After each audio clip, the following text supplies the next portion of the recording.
Welcome back, everyone, to the deep dive. Today, we're going to be jumping into Numbers chapter 10 Yeah, in the King James Bible. absolutely. Looking forward to this one. So for our listeners, we've got the KJV in front of us, Hmm. and we're also going to be using Matthew Henry's commentary. Yeah, some good stuff in there. Yeah, a lot of really good stuff to unpack. Uh-huh. Um, so Numbers chapter 10 is all about, kind of a lot of things. It's kind of like instructions Right. for this big journey Yeah. that the Israelites are about to embark on. Yeah, absolutely. I mean, they're leaving Sinai. They've gotten all this instruction Right. from God, the law. The tabernacle's been built. Right. They're kind of organized into this nation, and now it's like, okay, Yeah. time to go to the promised land. So Right. So this chapter kind of sets the stage for that. And we're going to see a lot of really detailed instructions about how they're supposed to move, yeah, how they're supposed to and communicate. the organization of it all is just Right. it's really fascinating. Yeah. And we're also going to see that the journey itself actually begins in this chapter. Yep. So we're going to be kind of covering a lot of ground. Yeah, a lot of movement in this one. So why don't we just jump right in? Let's do it. So right at the beginning of the chapter, we come across these instructions for making silver trumpets. Yeah, these are fascinating. Right. So God tells Moses, make thee 2 trumpets of silver. Of a whole piece shalt thou make them. And I think that whole piece is a really interesting detail. Right. Like, what's the significance of that? Yeah, I mean, you could look at it symbolically, right? Yeah. This idea of unity, of being made from one piece, Yeah. could represent the unity of the people, Right. the unity of their purpose. Right. No cracks, no divisions. Exactly. So these trumpets had a really important job, right? They were used for communication, basically. Yeah, like a big PA system for the whole camp. Right, exactly. Verse 2 lays it out. And they shall be for thee, for the calling of the assembly, and for the journeying of the camps. So if you wanted to get everyone's attention, you blow these trumpets, Right. and everyone knows what to do. Exactly. And there were specific signals involved too, right? Yeah, it's pretty detailed. Yeah, so if they blew both trumpets, that meant the whole assembly was supposed to gather at the tabernacle door. Everyone, the whole shebang. Right. But if they blew just one trumpet. That was just for the leaders, the princes. Oh, interesting. Like a leadership meeting. Okay, so there's like a hierarchy there. Oh, yeah, definitely a chain of command. Okay, so blow both this, everyone comes, blow one, just the leaders. Yep. Got it. Now, there's also this thing called an alarm. An alarm. Okay, Yeah. what's that all about? So when they blew an alarm, that meant the camps on the east side were supposed to pack up and move. Oh, so that was like the signal to get going. Exactly. And then a second alarm meant the south camps were up. Wow. So they had a whole system. Yeah, it's pretty amazing how organized they were. Yeah, it's like their own version of, I don't know, like Morse code or something. Right, but with Yeah. trumpets. With trumpets. Yeah, exactly. And here's a little detail I find interesting. Yeah. When they were supposed to gather the congregation, the text specifically says, they shall blow, but they shall not sound an alarm. That's a distinction, isn't it? It is, yeah. So what do you make of that? What's the difference between just blowing the trumpets and sounding an alarm?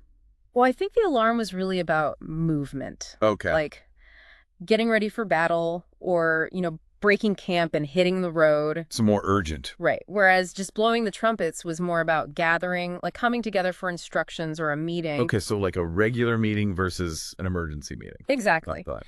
Now, the question is who gets to blow these trumpets? Yeah, who are the lucky ones? Well, the text is pretty clear on that. It says, the sons of Aaron, the priests, shall blow with the trumpets. So a very specific role? Oh, yeah. This wasn't just any job. It was entrusted to the religious leaders, the priests. It was a big deal. So it shows you how important those trumpets were. Yeah, absolutely. And not only that, this wasn't a one-time thing. It was a statute forever throughout their generation. A permanent fixture. Exactly. Okay, so we've got these trumpets and their various signals, but it doesn't stop there. They also played a role in warfare. Yeah, this is interesting. Right, verse 9 says, and if ye go to war in your land against the enemy that oppresseth you, then ye shall blow an alarm with the trumpets. So not just for moving camp, but for actual battles. Right, and what was the purpose of that? Well, the text says that by blowing the trumpets in battle, ye shall be remembered before the Lord your God, and ye shall be saved from your enemies.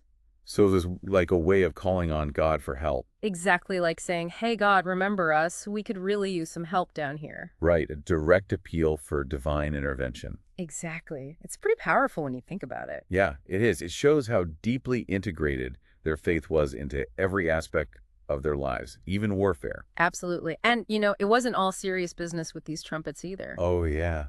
Tell me more. They were also used for celebrations and feasts. Really? Like part of it, well, more like religious festivals and holidays. Okay. Verse 10 says, they were to blow the trumpets in the day of your gladness and in your solemn days and in the beginnings of your months over your burnt offerings and over the sacrifices of your peace offerings. So basically anytime there was something important happening. Yeah, exactly. They were marking all the significant moments in their lives, both joyful and somber, with these trumpets. It's like they were the soundtrack to their entire existence. That's a good way to put it.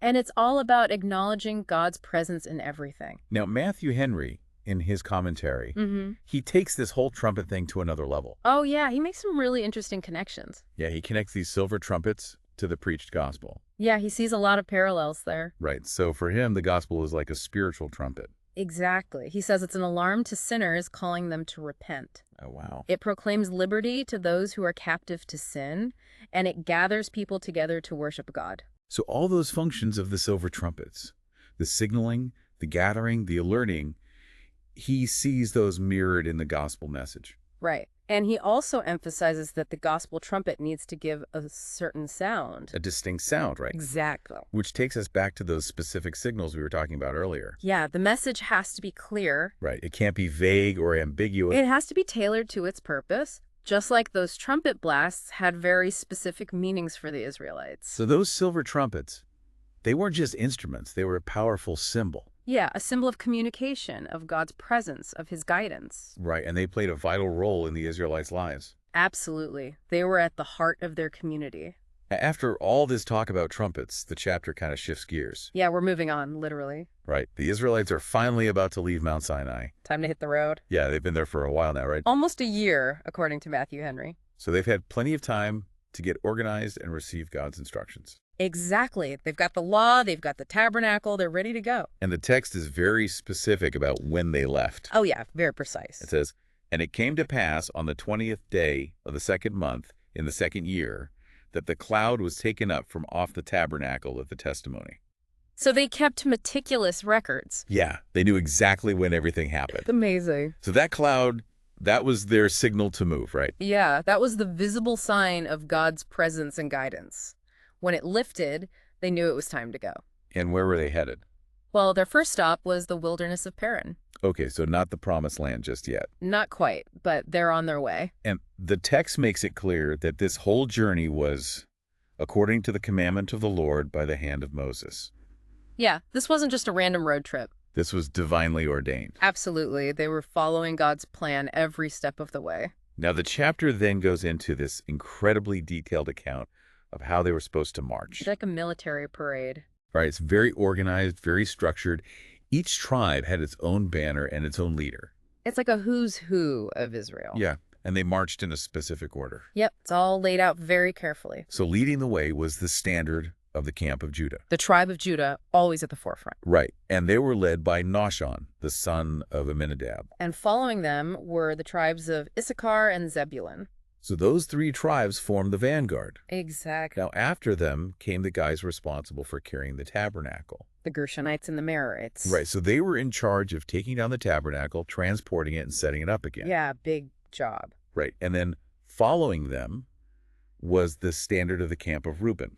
Led by Eliezer, the son of Shedder. Right, and after Reuben came the tribes of Simeon and Gad. And then we have another important group, the Kohathites. The Kohathites, right.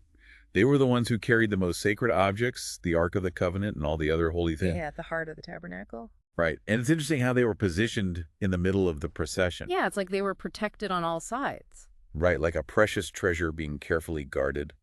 And it also highlights the central importance of God's presence in their midst, even as they were on the move. It's like they were carrying God with them. Exactly. Okay, so after the Kohathites came the standard of the camp of Ephraim. Led by Elishama, the son of Ammihud. Right, followed by the tribes of Manasseh and Benjamin. And bringing up the rear, we have the standard of the camp of Dan. Dan, the rear guard. Yep, always watching their backs. Right, and they were led by Izer, the son of Ammishaddai. And following Dan were the tribes of Asher and Naphtali. So that was the order of their march. A grand procession, thousands upon thousands of people, all moving in this incredibly organized and structured way. And Matthew Henry, He sees a lot of symbolism in this whole departure from Sinai. Oh yeah, he's got a lot to say about it. He points out that their march to Canaan really began after they had established their worship at Sinai. So he sees a progression there. Right, like they had to get their relationship with God right first. Yeah, they had to learn the law, they had to build the tabernacle, they had to learn humility. And then they were ready to move on to the next stage.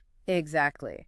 And he sees this as a model for us too. Right, like we need to have a solid foundation in our faith before we can really make progress in our lives. Yeah, we need to know God's word, we need to have a right relationship with him, and then we can move forward with purpose. And he also emphasizes how the Israelites were constantly guided by God.